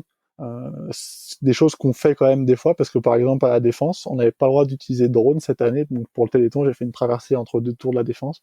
Donc là, le plan d'installation, c'était de circuler dans les rues en dessous avec des petites cordelettes qu'on a connectées progressivement sur des toits intermédiaires. Et donc ça, bah, au lieu de Ok. prendre 10 minutes en drone, ça va nous prendre 6 heures de temps de la journée. Donc le drone, c'est Wow. vraiment une aide précieuse.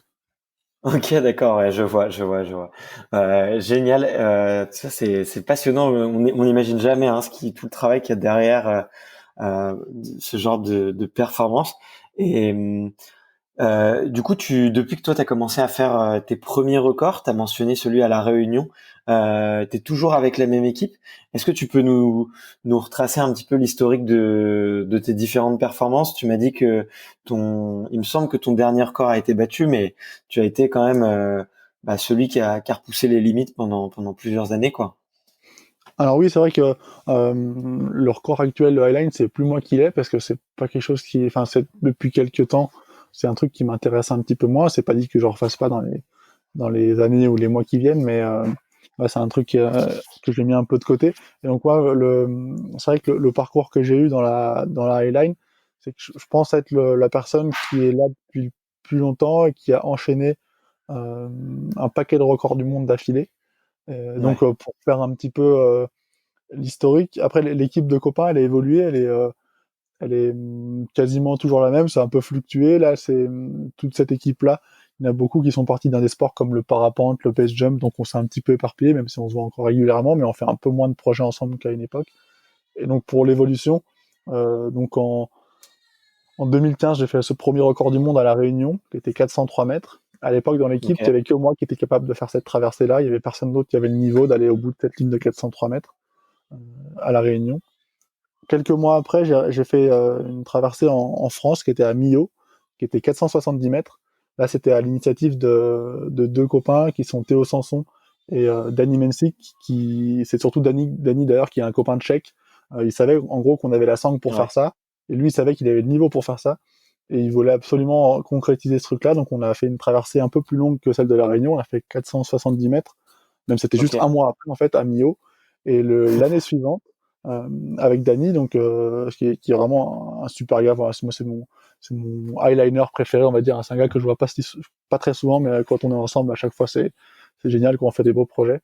Et donc Ouais. Dany, il avait en tête, il s'est dit, donc on avait amené le record du monde à 470 mètres.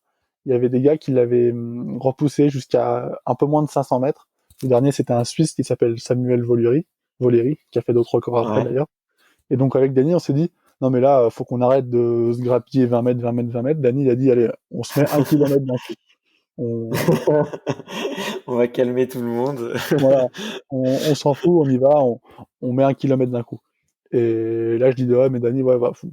Ouais, c'est vrai que ça fait rêver ton truc, enfin, c'est sympa, mais au début, j'étais un peu réticent, puis lui, il était tellement motivé, tellement chaud, que bon, il m'a motivé avec lui. Et ben, on est parti, c'est parti, on lance ça. Alors on a trouvé, bah, finalement, c'était vraiment à l'époque où c'était un peu artisanal pour moi. On n'avait pas forcément de moyens.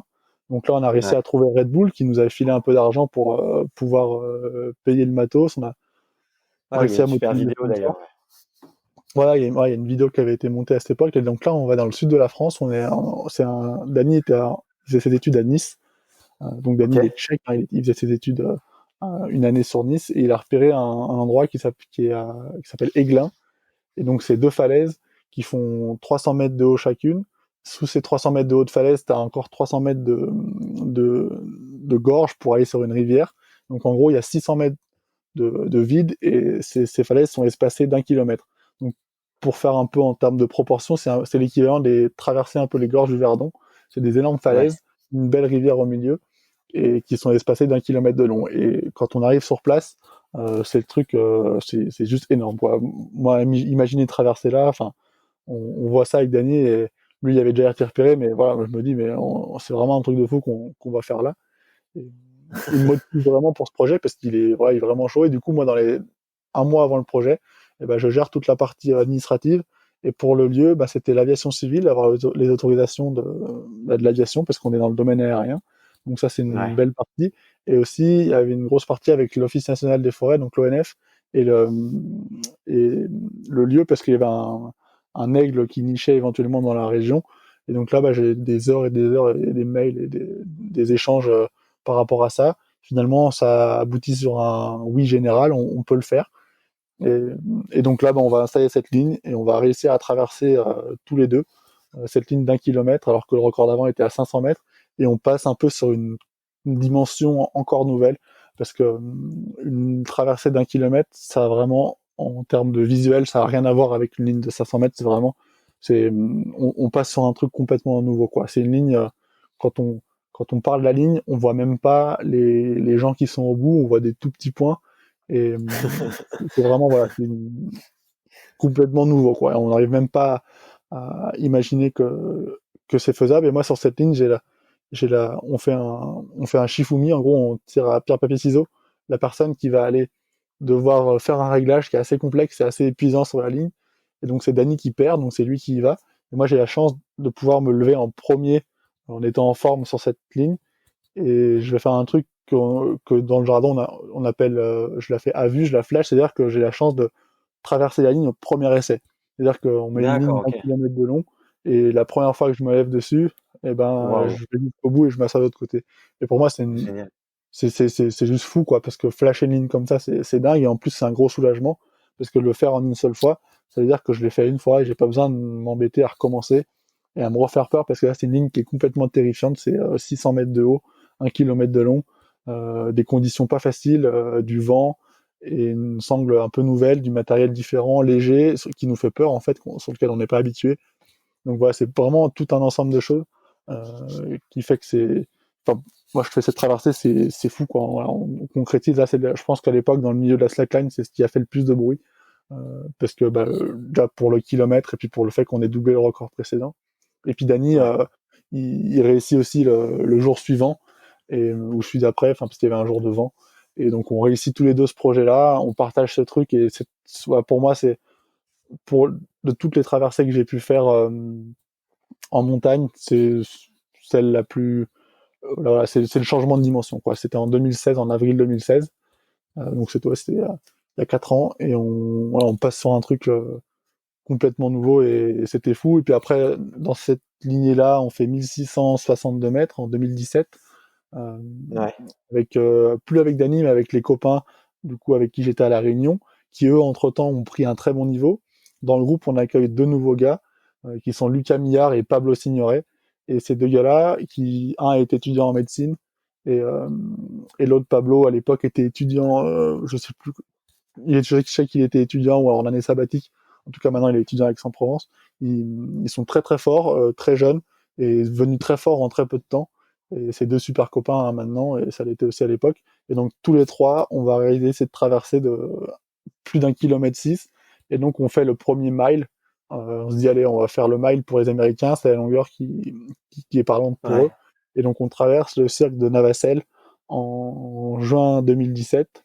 Et c'est une traversée en plus pour moi assez spéciale, parce que je suis pas du tout entraîné, mais vraiment pas du tout. C'est une époque où j'avais un petit peu, je m'étais mis au parapente en fait l'hiver d'avant, et donc je faisais que du parapente. J'avais pas trop un Ouais, physique affûté, parce que bon, j'étais pas non plus en mauvaise santé, mais j'avais pris un peu de poids. J'étais pas affûté, quoi. J'étais pas en mode hyper sportif. Et finalement, je réussis à traverser assez beaucoup plus facilement que ce que j'avais imaginé. Et donc, ça me conforte dans l'idée que c'est vraiment ce qui me plaît, ces grandes traversées. C'est une traversée qui dure 1 heure et quart à peu près pour nous trois. Et en plus, on le partage tous les trois. C'est à l'aboutissement d'un projet énorme aussi, hyper complexe pour plein de. J'ai pas le temps de tout raconter, mais c'est vraiment voilà une belle traversée. Ce record, c'est mon dernier record, c'est notre dernier record avec cette équipe-là, parce que quand on a fait cette traversée-là, euh, on a vraiment mis beaucoup d'engagement, beaucoup de temps, beaucoup de travail, et vraiment à plusieurs. C'est un record ça a été porté, ce projet, par un gars qui s'appelle Guillaume Barande, qui est de la région. Et là, on se dit, est-ce que ça vaut vraiment le coup encore d'aller repousser, d'aller refaire des records de distance pour des choses si compliquées? Et moi, en tout cas, à ce moment-là, je m'oriente plutôt vers des projets esthétiques comme ceux de la Tour Eiffel, par exemple, ou comme je suis parti aux Marquises récemment, plutôt des projets qui soient jolis plutôt que des records, ouais, même si ça ouais, ouais. exclut pas que je refasse des records. Et donc actuellement, le record, il est à tout juste 2 kilomètres, tout pile 2 kilomètres. Et Ok. il a été donc battu. Voilà, le record, il est plus, enfin, c'est 1662 mètres qui date de 2017. Moi, j'ai jamais refait le plus long depuis. Et il y a quelques projets qui feront éventuellement que je ferai le plus long plus tard. Mais voilà, on a fait un peu l'historique des grandes traversées que Waouh. j'ai fait récemment. Waouh. Bon, en tout cas, écoute, félicitations, c'est juste impressionnant, je trouve. Le fait que tu repousses les limites à chaque fois et que tu le fasses pas qu'à moitié, et ça a l'air d'être une super belle aventure. Tu l'as dit, aujourd'hui, tu t'es tourné un petit peu plus vers les projets, sur des projets un petit peu différents. Tu m'as aussi expliqué que ce qui te qu'aujourd'hui tu pouvais en vivre, et notamment en faisant des spectacles, en faisant aussi de comment dire, des traversées un peu plus médiatisées.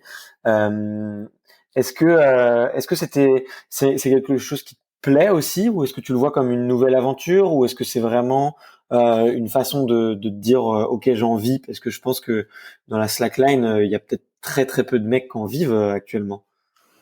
Alors ouais, pour moi c'est juste complètement fou, hein, c'est génial. Des fois je me le remémore, je me dis il faut quand même que tu te rappelles que tu vis de ta passion et que tu as cette chance-là. Donc moi Ouais. en fait ce que ça m'a apporté la slackline, c'est vraiment de d'être conscient du fait qu'on peut vivre de quelque chose qui nous plaît et que tout ce qu'on fait à fond et de manière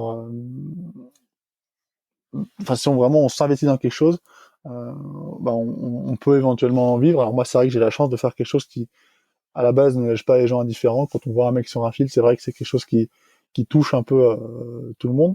Et donc aujourd'hui, je suis super heureux de pouvoir en vivre et j'en vis par par plusieurs aspects et tout me plaît en fait. C'est un peu le souci, c'est que j'arrive pas à me concentrer sur une seule chose, mais c'est ce qui est Ok. bien aussi, hein. Mais admettons, si je voulais faire que du spectacle à 100%, ben, je pourrais éventuellement le faire, mais ça me plairait pas. Je fais aussi des conférences pour des entreprises euh, ou pour euh, ou pour même des bibliothèques. Enfin, je fais des conférences qui vont être sur des thèmes différents, qui vont être la gestion du risque ou la peur ou l'innovation dans le risque. Enfin, il y a pas mal de enfin, la prise de risque pour l'innovation, il y a plein de choses à dire et Ouais, qui bien me plaisent sûr. en fait, hein, qui vont plutôt être dans regarder comment j'ai pu faire les choses pour bah, essayer d'ouvrir le regard, d'ouvrir l'esprit à différentes personnes sur ce qui est possible de Mhm. faire. Donc là je m'éparpille un peu, mais il y a un peu trois axes qui me font en vivre aujourd'hui. Donc c'est la partie démonstration qui va être par exemple faire une traversée dans un stade de foot Ouais. pour l'ouverture d'un match. Euh, la partie démonstration, elle est proche de la partie spectacle, mais elle est différente. Il y a aussi la partie spectacle. Donc la partie spectacle, c'est comme une démo, mais il y aura une intention différente. C'est pas de montrer de la highline, c'est de montrer quelque chose de beau. Et finalement, que ce Ouais. soit de la highline ou pas, on s'en fout un peu. L'idée, c'est de faire quelque chose d'esthétique. Et pour ce point-là, j'ai la chance je vais travailler avec un chorégraphe qui s'appelle Rachido Ramdam, qui est le co-directeur du CCN2, donc du Centre chorégraphique de Grenoble avec Johan Bourgeois, donc, que j'ai pu rencontrer l'an dernier. Et donc cet été, et pour l'année suivante et celle d'après, on a un projet ensemble. Il veut me faire intervenir dans un spectacle qui va monter. Euh, et donc je vais vraiment découvrir le milieu du spectacle avec le fait de travailler avec d'autres gens, de travailler dans des théâtres. Et c'est vraiment un monde qui est différent, mais que j'ai hâte de découvrir. Donc il y a cette partie-là, il y a la partie euh, sponsoring qui est pas Mhm. négligeable non plus. Mais c'est vrai que moi je suis dans un milieu où il y a pas d'argent, hein, c'est pas les marques de slackline qui vont me faire un salaire. Donc Ouais, ouais.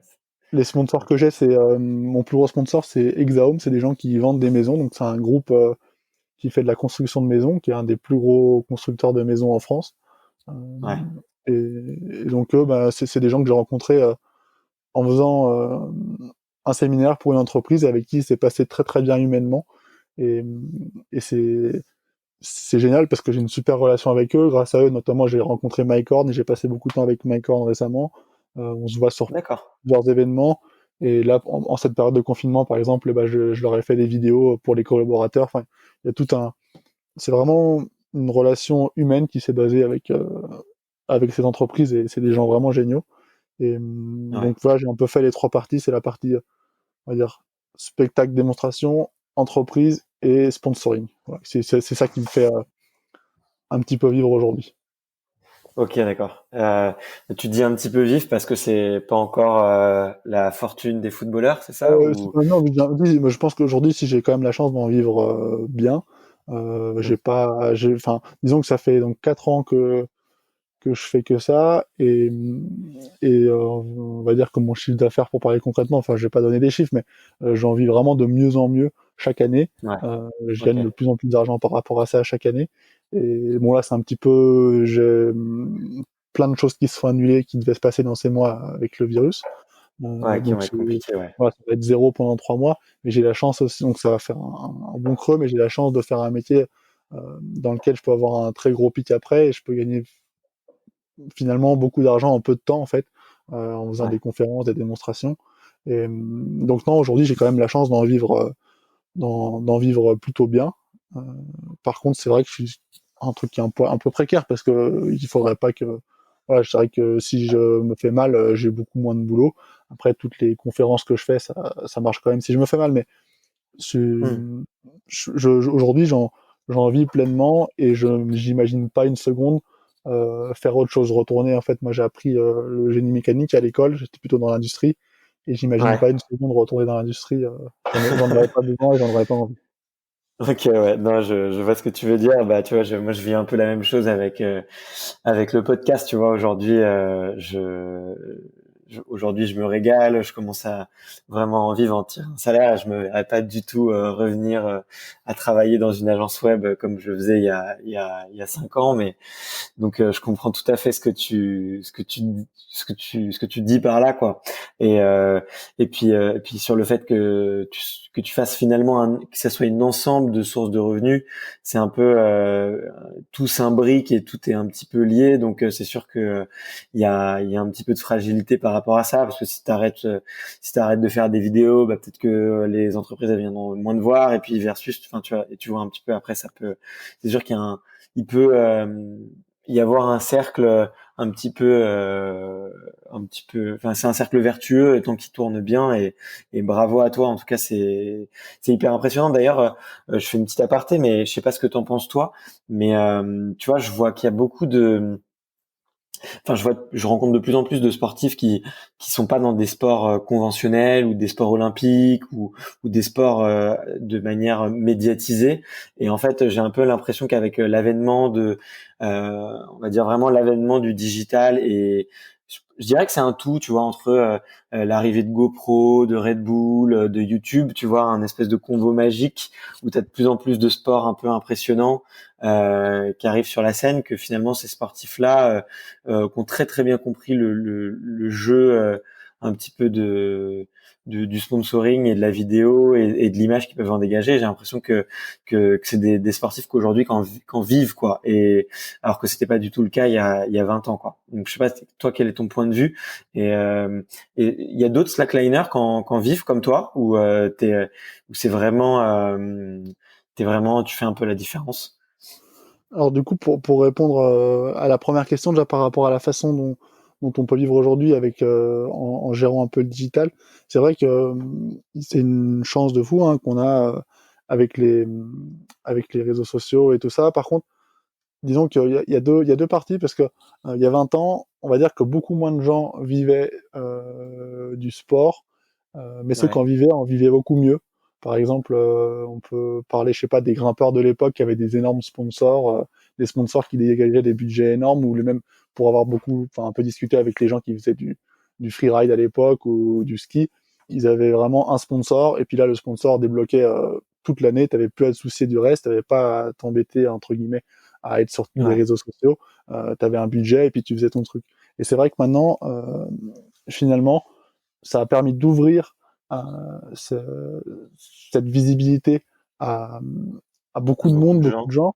Mais par contre, derrière, il y a aussi une certaine précarité qui s'est mise en place parce que ça t'oblige à être hyper actif tout le temps, tout le temps, tout le temps et à jamais Ouais, bien t'arrêter. sûr. Et donc, c'est pas Ouais. forcément évident, mais moi, je suis complètement là-dessus aussi. Hein. Euh, mais c'est vrai que des fois, il y a une époque où, pour produire un film, par exemple, un film d'aventure, il y a une époque qui disait, mais non, bah, c'est bon, on va faire ça, tac, on met un gros billet sur la table et puis on va faire cet expé. Aujourd'hui, Mm. c'est vrai que c'est plus compliqué, parce que comme il y a du contenu partout, tout le temps, et que c'est difficile de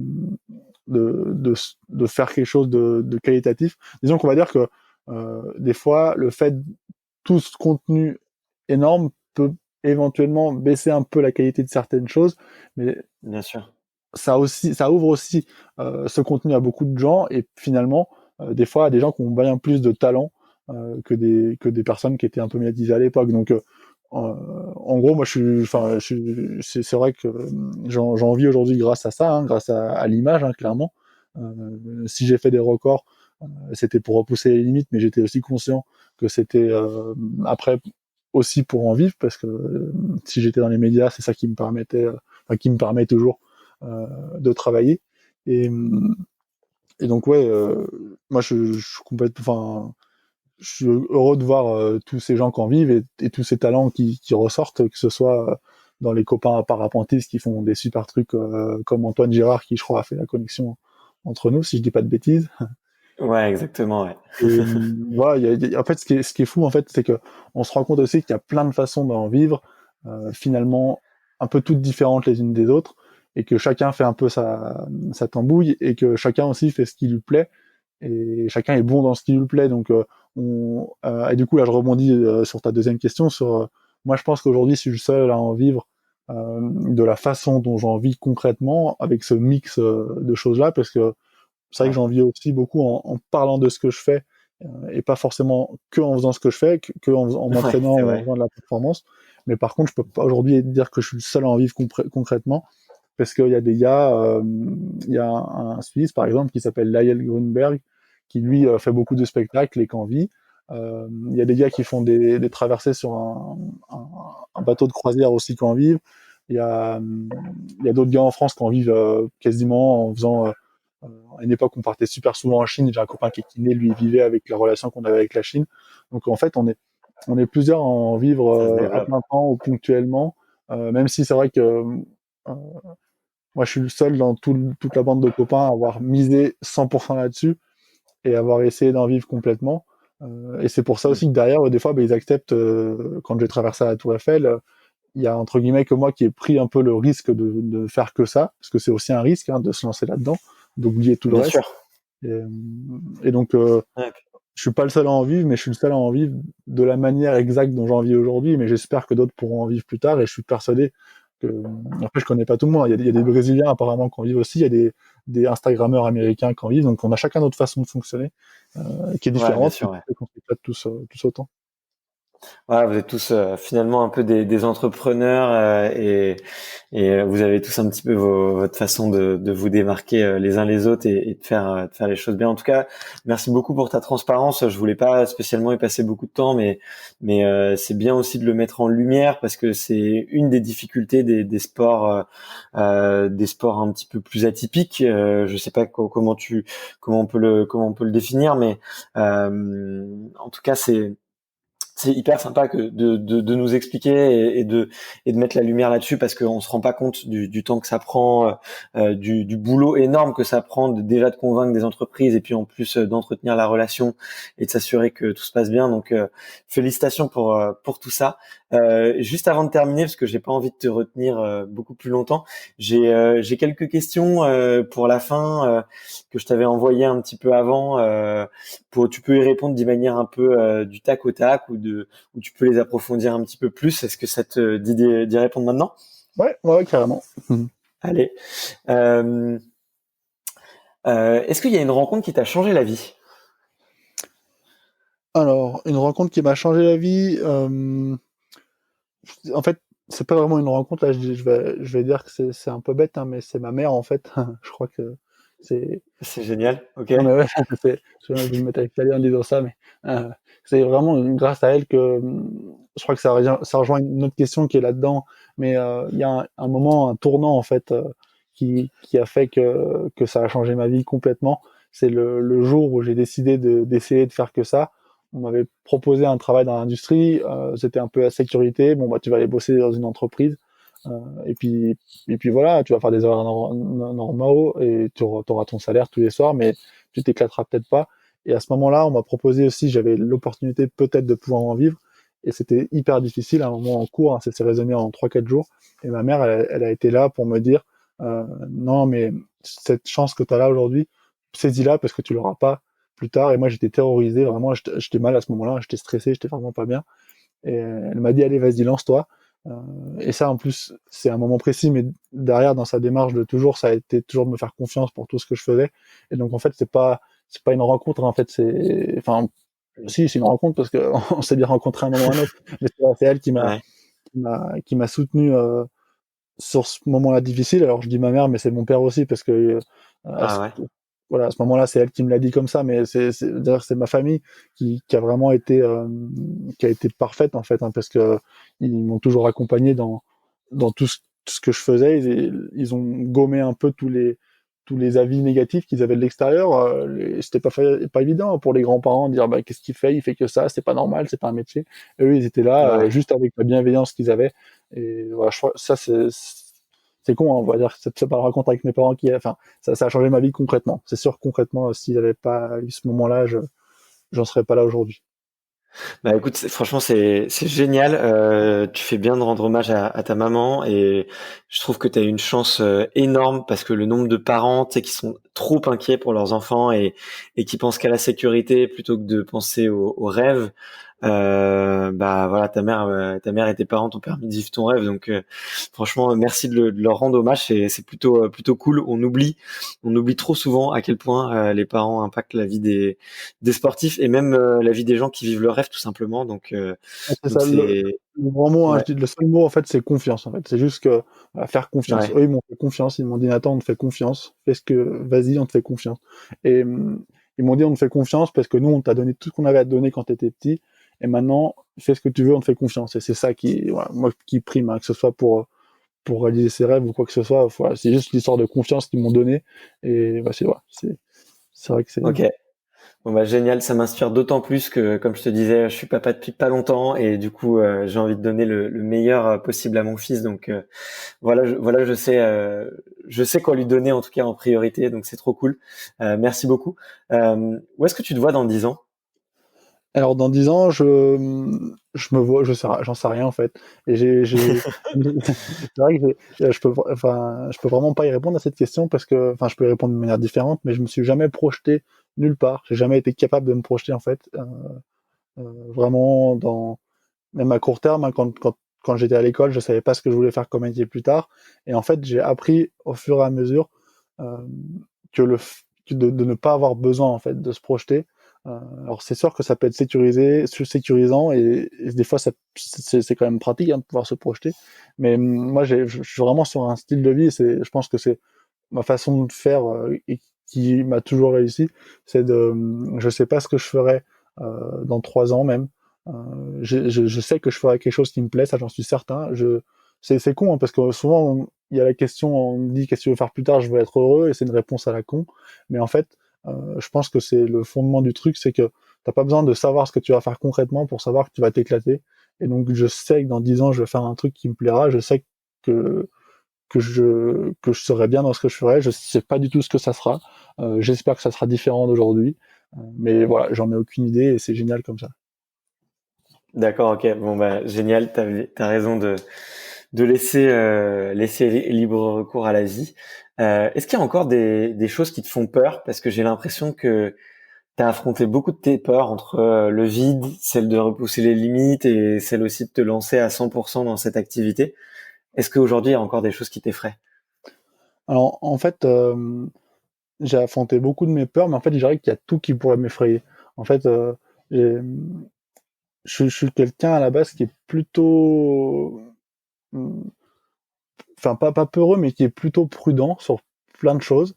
Je me lance pas je me jette pas sans avoir réfléchi un petit peu. Et là, des choses qui m'effraient, bah, par exemple, c'est d'avoir un enfant, hein, ça fait peur. Mais par Ok, contre, je suis certain que je pourrais passer par-dessus cette peur et j'ai appris avec la Highline que et j'ai eu même enfin maintenant ça me plaît en fait d'aller vers des choses qui me font peur parce que je vois que je peux trouver un plaisir génial à passer par-dessus cette peur et à faire des belles choses quand même. Donc en fait, concrètement, bon, ce qui me fait peur, c'est les araignées, ça c'est con, mais ça je sais pas si j'arriverai à le changer. Ça, ok, c'est sûr. Mais en tout cas, je pense que toi, tout ce qui est nouveau me fait peur, mais par contre, j'ai, c'est, ça me, ça me fait peur, mais c'est pas pour ça que j'irai pas. Il y a un gars qui a écrit un bouquin qui s'appelle Éloge de la peur, qui s'appelle Gérard Garrier. J'ai la chance d'être sur la d'accord, couverture de ce bouquin. J'ai découvert ça quand il est sorti en plus. Je suis pas dans le bouquin, mais j'ai des copains qui sont dans le bouquin, mais je suis sur le bouquin. Et donc ce bouquin ok, Éloge de la peur, il raconte que la peur, elle est pas, elle est normale, elle est pas négative. Et ce qui est important, c'est qu'elle soit pas paralysante, qu'elle soit ouais. plutôt un moteur. Et donc moi, il y a plein de choses qui peuvent me faire peur, mais c'est pas pour ça que je les ferai pas. D'accord, ok. Bon, écoute, c'est génial. Merci pour la recommandation du bouquin. D'ailleurs, est-ce qu'il y a un autre livre ou un film que tu as lu récemment et qui t'a particulièrement inspiré? Alors tu vois, là je vais faire le mec qui a mal préparé les questions, parce que j'en avais Non, plusieurs en t'inquiète. tête, et puis là, il y en a pas un qui me vient directement.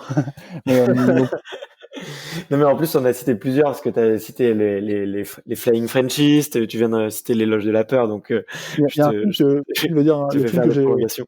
que j'ai apprécié en fait le plus récemment, parce qu'il y a plein de films que j'adore, notamment, on va dire tous les Tarantino, mais plus pour le côté visuel et un peu, enfin, qui je trouve génial. Mais le dernier film que j'ai vraiment aimé, c'est le film sur la vie de Johnny Cash, qui s'appelle, bah en plus c'est rigolo parce que ça s'appelle I Walk the Line, je crois. Donc en plus Ouais, il y a un bon parallèle. Donc j'ai vu il y a pas longtemps, ça passait sur Arte, c'est le film donc qui raconte la vie de Johnny Cash. ouais, Et j'ai vraiment adoré parce que j'ai bien aimé la façon dont en fait je connais Johnny Cash depuis longtemps parce que ça fait partie des musiques que j'écoute souvent ouais, et là de découvrir en fait la vie de ce gars-là qui était pas forcément prédestiné à faire de la musique, qui était un gars qui venait d'un milieu plutôt pauvre, qui avait pas les moyens d'avoir accès à une maison enfin une maison de disques et tout ça, enfin qui s'est retrouvé là. Pour moi, Johnny Cash, c'était le mec enfin, je veux dire, c'était la star de cette époque-là, de cette musique-là. Et en fait, on voit qu'il est venu de rien du tout, et toute l'histoire autour de son père, enfin, de comment il a évolué, de ses addictions et tout ça. Voilà, j'ai trouvé ça vraiment génial. Donc, je dirais que c'est ce film sur la vie de Johnny Cash. d'accord, ok, bah écoute, génial, génial, je le regarderai parce que c'est vrai que c'est un personnage que j'aime bien, en tout cas dont j'aime bien la musique, donc j'irai regarder. Est-ce que tu avais un idole ou une idole quand tu étais plus jeune? Alors, quand je courais, j'étais fan de Kylian Jornet, et je pense que Ouais, je suis toujours fan de ce gars-là, de sa simplicité, de son honnêteté aussi. C'est un gars qui est très introverti. Je me retrouve beaucoup sur certaines choses qu'il dit et qu'il a fait, et, et pas sur d'autres choses. Mais, mais en tout cas, voilà, c'est vraiment quand j'avais 15-16 ans et que je me mettais à courir, c'est le gars dont j'étais fan, et c'est un gars que je suis toujours. Et ouais, j'aime bien sa façon d'être, simple et toujours avec un côté un peu drôle. J'ai eu la chance de le rencontrer, de faire de la slack avec lui il y a un petit moment déjà, c'était super sympa. ok, d'accord, ok, génial. Ben c'est vrai que oui, il a l'air naturel et simple comme personnage, donc c'est sûr il donne très envie. Et du coup, bah, ça amène un petit peu à la dernière question. Cette dernière question, c'est un passage de micro comme un passage de flambeau, et c'est savoir quel serait le prochain sportif que tu connais, que tu me recommandes d'aller interviewer. Ouais, alors je voulais dire en rigolant Mike Horn parce que j'ai passé du temps avec lui et que j'ai lu aucun de ses bouquins, mais j'ai adoré ce qu'il m'a dit et j'ai retenu beaucoup de phrases. Il m'a dit par exemple tu réfléchis trop, et j'ai trouvé, voilà, ça fait partie des phrases que j'ai prises. Ok, Mais après c'est pas très original. Et il y a un gars que j'ai rencontré il y a pas très longtemps que je connais pas très très bien, mais que j'aimerais bien connaître plus, qui s'appelle Martin Kern. Alors je sais pas si tu as déjà interviewé ou pas, peut-être pas. non, du tout, Donc Martin Kern, je c'est un connais gars qui pas. fait qui est spécialiste de l'endurance, qui est très fort en trail, qui a fait un super résultat sur la dernière diagonale des fous, Ok, que j'ai rencontré sur un événement qui s'appelle le Trophée Mer et Montagne, qui mélange les marins et les montagnards, sur lequel d'ailleurs j'avais ok, rencontré euh, Antoine, qui fait du parapente. Et donc ok. Martin, voilà, c'est un gars que j'aimerais bien connaître plus, et du coup bah voilà, je lui passe le micro. Voilà, Martin Kern, qui court énormément et qui est un mutant, une machine de l'endurance en course à pied, en ski de rando, et c'est des sports en plus que je pratique aussi et qui me fascinent, et du coup j'aimerais bien l'entendre raconter ce qu'il a à dire. D'accord, ok. Bon, écoute, écoute Nathan, c'était un énorme plaisir de discuter avec toi. Merci pour toutes ces recommandations, ces livres, ces histoires, tous ces conseils aussi de visualisation. Merci parce que tu t'es livré à 100%, et moi j'ai passé un super moment, donc j'ai pas un seul doute sur le fait que les auditeurs aussi, et donc voilà, je tenais à te remercier pour ce petit mot de la fin parce que t'avais l'air super cool quand on avait discuté un petit peu par message interposé, et écoute, j'ai passé un super moment, j'espère que toi aussi d'ailleurs, et voilà, ça clôturera un petit peu cette interview. Merci Nathan. Salut, merci beaucoup, merci à toi, c'était super. Moi aussi, je me suis éclaté. Ouais. Merci. Et continue de faire ce que tu fais. Ça marche, merci beaucoup. Salut. Merci d'avoir écouté cet épisode jusqu'au bout. Si vous êtes encore là, c'est sûrement que l'épisode vous a plu, donc n'hésitez pas à le faire savoir autour de vous et à vous abonner pour ne louper aucun épisode. J'ai mis tous les liens dans la description, donc n'hésitez pas à y jeter un coup d'œil. Et sinon, moi je vous dis à la semaine prochaine pour une prochaine interview. Ciao!